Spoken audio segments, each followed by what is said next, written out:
Welcome to another episode of the Limitless Mindset Podcast. Hopefully you guys had an absolutely incredible Thanksgiving. Guys, we're rounding out. The year's almost over. We are just about done. We got one more month left in 2022. I hope you guys are planning for 2023. Hopefully you guys are getting excited about it. You guys got some big goals, big plans, and you guys are pushing hard right now. Today, I want to share a story with you guys. Something that I think some of you guys may be able to relate to. And hopefully by the end of this, gives you guys something to think about and gives you guys a different perspective on how you guys are operating right now with your goal setting. When I was a kid, I grew up in a really small town called Maricopa, Arizona. Some of you guys may have heard of that place. Some of you guys listening may still live there. So it's a really small town. Originally, I'm from Las Vegas, Nevada, as you guys may have known from the past episodes I've had. And we ended up in Phoenix, Arizona, and we'd been homeless for a little while, and then we had finally were able to get a rental property secured here, and then from there my dad was able to purchase a house out in Maricopa, Arizona. This was back in like the mid 90s, and this was before anything was out there. This place was super rural back in the day. It was a little 2A school. The elementary, middle, and high school at that time was all on one piece of property. Just a really cool small town. With that, kind of had some disadvantages though. Everything was extremely far away. So back when I was 12, I had gotten my first job. The reason I got my first job was because, truth be told, guys, we just didn't grow up with a whole lot of anything. We didn't have a whole lot. My parents didn't make a lot of money. We grew up in we had a single wide trailer. It's still out there. Some of you guys that follow me on social media may have seen me post some pictures of it before. Just a really small property, small trailer out on about 3 acres out there. And everything was, like I said, really far away because it was super rural at the time. I lived on the far outskirts of Maricopa, out on like big acreage properties and farm fields and whatnot. So I remember growing up, and I remember, going to school and not having like the nice clothes. Some of you guys probably remember this. Maybe you guys were kids and you guys can relate. You saw some of the cool kids there that had the nice shoes and the name brand stuff. And I was definitely not one of those kids. My parents just did not have the money to buy that stuff. And I constantly remember growing up always hearing, we don't have the money for this. We don't have the money for this. We didn't really take vacations. We didn't do a whole lot of that stuff, to be honest with you. Growing up, that wasn't really my childhood. My dad was a really hard worker. He just didn't make a whole lot of money. So, the constant theme was, hey, if you want it, you got to go work for it. You got to go earn it. So when I was 12, I went out and I got my first job. I got a job at the only place that was within a 5-10 mile radius available for me to work as, this little glider ride, kind of skydiving operation. They're still out there today, as a matter of fact, but that was my first job when I was 12 years old. They took a chance on me. And they gave me a job washing airplanes, basically the glider rides, the gliders that kind of came in and out, private gliders, the ones that they had owned at that company, the airplanes that they used to pull the gliders up in the air. That was my job, was to wash these things when I was 12. So what I would do is the school bus after school, when I would get done at school, I'd ride the school bus down and we would pass by this place. And it was about 8 miles away from my parents' house. And so I'd ride the school bus to this, get off about 3 o'clock. And at the end of the day, when they were all done, I'd start washing the airplanes because they closed down at 5. So by 3 o'clock, 3:30, I started cleaning up, started washing them one by one and bringing them in. And that's what I did. That was my first job. And then my dad would pick me up on his way home from work, and he would, then give me a ride home. And so we'd get home about 6 o'clock at night. Next day I'd do it all over again, go to school, catch the bus to school, and then catch the bus, get off at the glider ride place, wash my airplanes. My dad would pick me up. So that's what I did when I was 12 to almost the time I was 16. And then on the weekends, I would ride my bike there. And I remember being a kid and just pedaling my friggin' ass off. It was like I said, it was about 7-8 miles from my parents' house to this place. So I'd have to be there by 8 a.m. So I'd usually leave my house about 6:30 in the morning, to pedal and make it there on time to this place.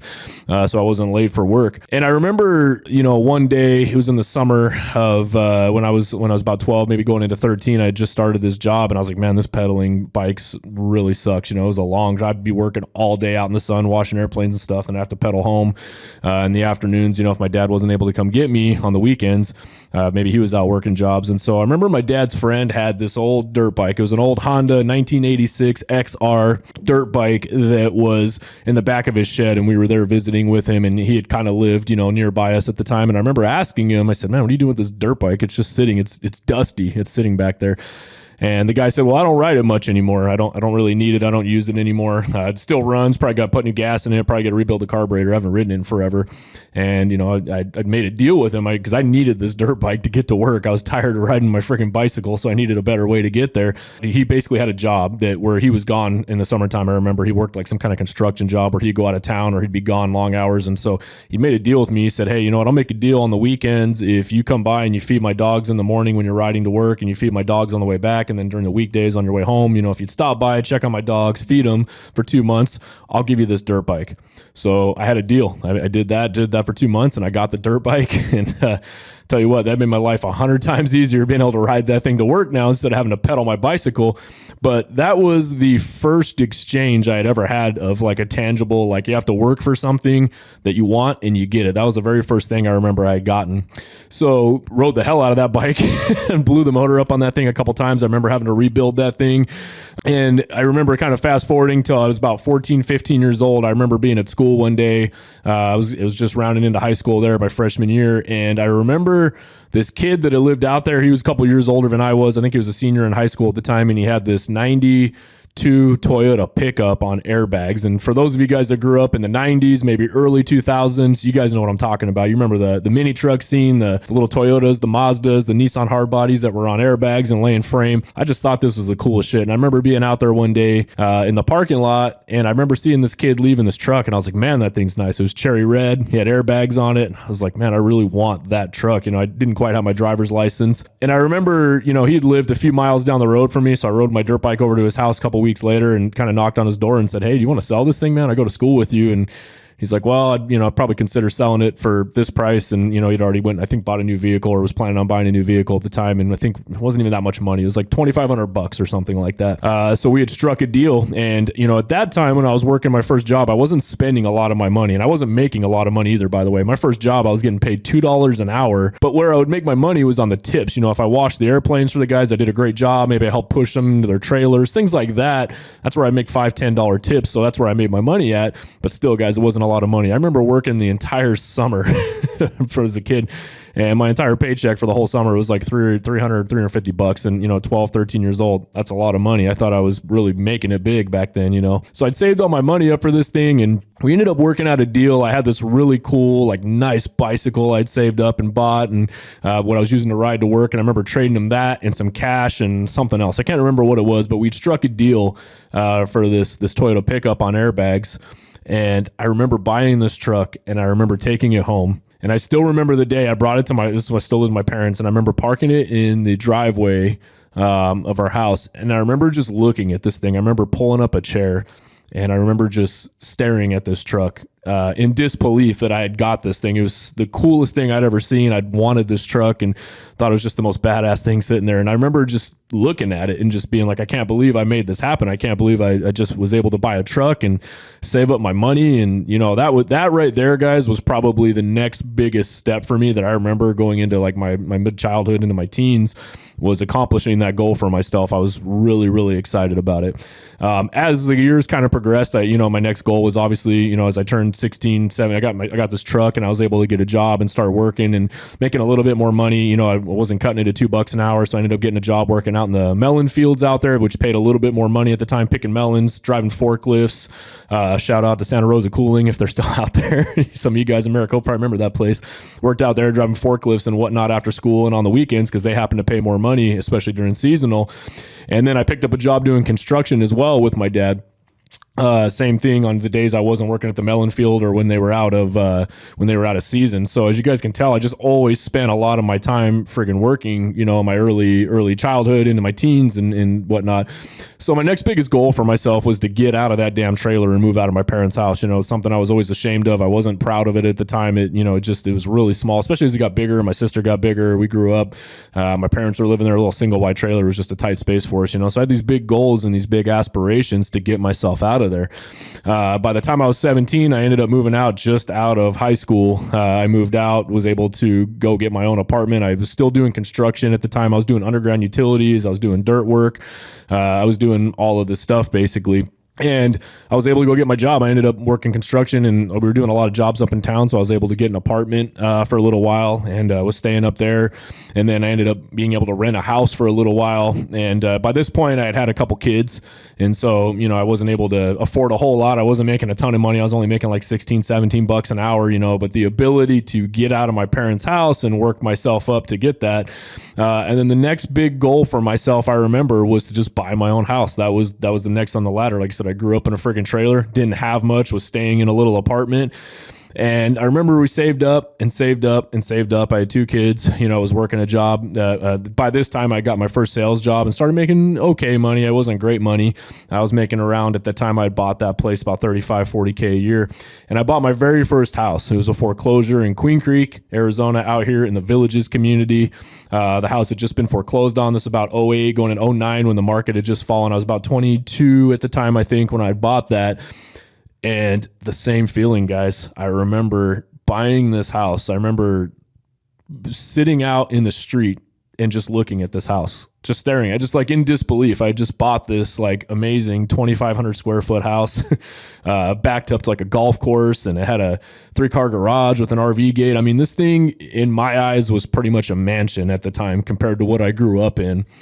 And I just couldn't believe it. I remember sitting there being like, wow, I just bought a house. My entire childhood, we'd grown up in mobile homes and trailers, and I didn't really have much, and I just accomplished a goal of mine that I had wanted. And to me, it was the nicest thing I'd ever friggin' had, and I was super proud to put my kids in there, and my kids didn't have to grow up in a trailer like I did. So it was just this thing for me, I was super excited about it. So kind of fast forward as we're working, I was making pretty good money at this point, ramped up, made about 50, 60K a year, and was super comfortable. And then, one day, guys, I lost my job. They ended up laying me off. The company was going through a lot of hardships, a lot of restructuring. And then there was a really weird transitional point in time where it was a sales job, but they didn't want us to hold our employees, the people that I managed at the time, they didn't want us to hold us accountable. And one day I had a competition with them, and they felt that that was not the right thing to do in their new environment where they did not want to hold people accountable to goals and outcomes, and they ended up firing me for that. It was kind of an ego blow, but guys, that was such a major turning point in my life, something that I thought was like completely ruining me, right? I'd never been fired from a job, never lost a job, and it was something that I felt I was extremely good at. I had such a high performing team at the time. Even while the company's profits were decreasing, my team was continuing to grow because we were so driven and so motivated and so goal focused. But again, I was fired for having a competition that they didn't want us to have, So that day right there was a turning point for me. That was a day where I said, I'm never going to work for anybody else. My next goal is to start my own businesses, my own companies. If I have to go work for somebody for a short time just to raise a little bit of capital, but I am starting my own businesses and my own companies to get going.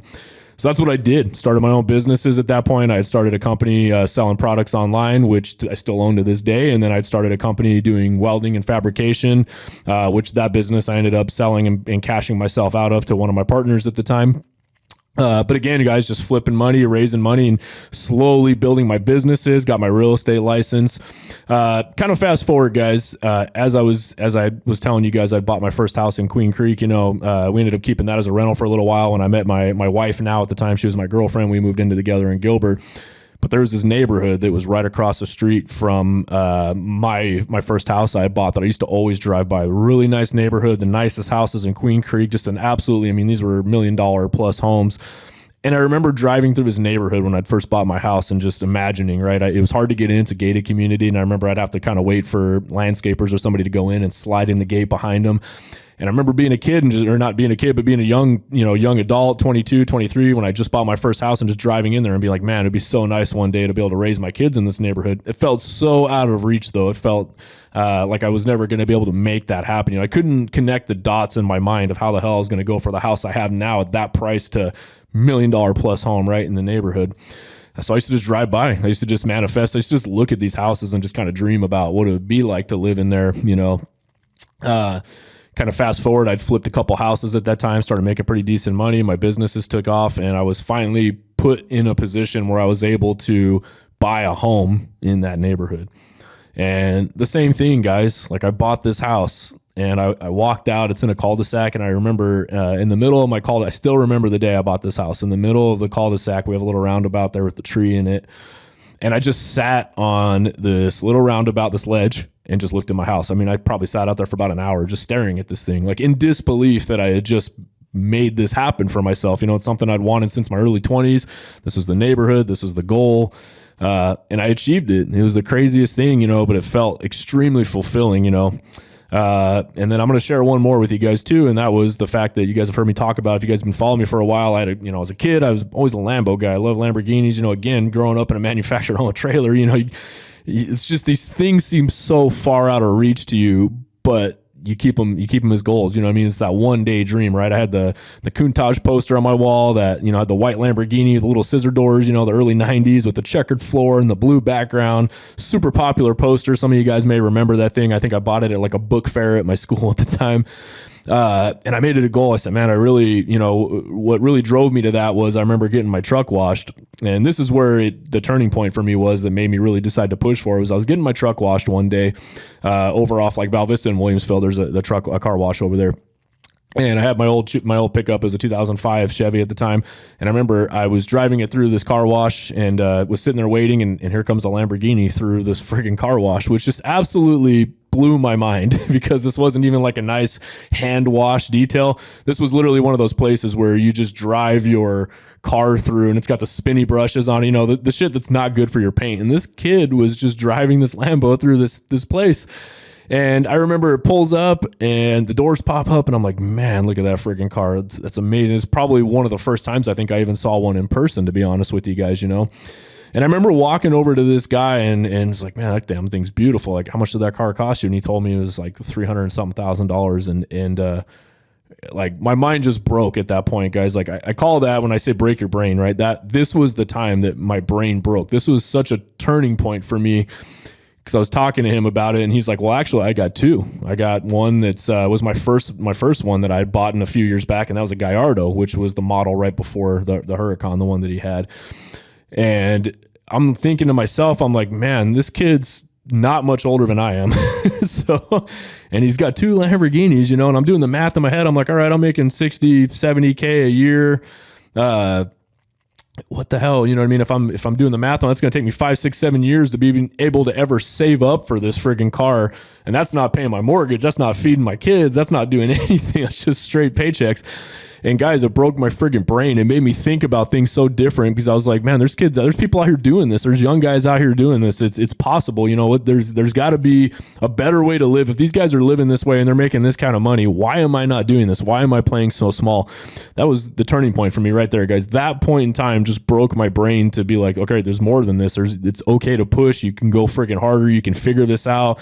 You got to break through your ceilings right now, And so I set a goal for myself. I said, man, I'm going to make a goal. That's it. I think at the time I was like 27 or 28 when I saw this guy driving this thing. And I said, by the time I'm 35, I'm going to buy one. I'm going to own one. I don't quite know how I'm going to get there, but I am going to save up and buy one. It's the next goal.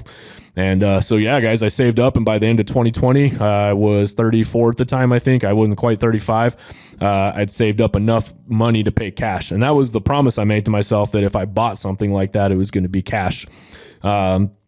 So I remember I had the money, and I remember I was looking for a little while for the specific one I wanted, the color combination. I was like, man, if I'm going to go buy one, it's got to be just what I want. I remember looking. It took me a couple months, and I found it. I remember this guy had this thing for sale. I found it, of all places, on Facebook Marketplace, super low mile, white, red interior. I mean, everything I friggin' wanted, and I called the guy. And I tell my wife, I was like, I'm going to go look at it. And I go look at the car, and I fall in love with this thing. I'm like, man, this is literally everything I'd wanted. I mean, it's the thing that, if you guys remember being a kid since the time you were 12 and you're sitting here looking at it right in front of you, and it's attainable to you, right? It's right there. I don't know if I could ever describe that feeling to you guys, as crazy as that sounds, but I remember that was the feeling for me. It was like, man, here it is. But I remember going home, I kind of looked at it, I told the guys, like, all right, let me put some thought into this. It's such a big is the largest purchase I'd made, cash wise, I should say, aside from my home, when I bought that. And I go home, and I remember I talked to my wife, and she's like, well, what'd you think? And I was like, it was perfect. It's exactly what I wanted. It's beautiful. The thing is in great condition. She's like, well, why don't you buy it? And for a moment, guys, I defaulted back to that kid that was broke. The parents always saying, you can't afford it, can't have it, and I just said, it's too much money. It's a lot of money. And she's like, but you saved up, you have the money. And I was like, I know, but it's just a lot of money. And she looked at me and she was like, if you want it, go buy the fucking car. You've waited so long for this. You've saved up for this. This is the goal. Go buy the fucking car. You earned it. And so I called the guy. I'm like, you know what? I want it. Let's work out a deal. So we struck a deal. Next day I met him, gave him the money for the car, got the keys. And I remember driving the damn thing home and I was like, I can't believe this. Like I literally was just like, it was the most euphoric feeling, right? As crazy as it sounds, you guys may not get it if you're not a car person, but I'm literally driving my new Lambo home that I'd wanted forever, guys. Like this has been the pinnacle of my goals, right? It was just that. And I park it in my garage and same thing, guys. I friggin' just stand there and I'd look at it. I'm like, holy shit, I just bought a fucking Lamborghini. Like I bought the car that I've wanted for so damn long. This has been a goal of mine and I can't believe it. And then just full gratitude pours in, guys. I'm literally sitting in my dream house, the one I'd wanted for so long, looking at a fucking Lamborghini I'd wanted for so long, and I bought it. And all the friggin' work, all the time, all the energy, all the patience, just everything, guys, came to me all at once. And it was just like, holy shit, I friggin' felt amazing. It was the best feeling ever.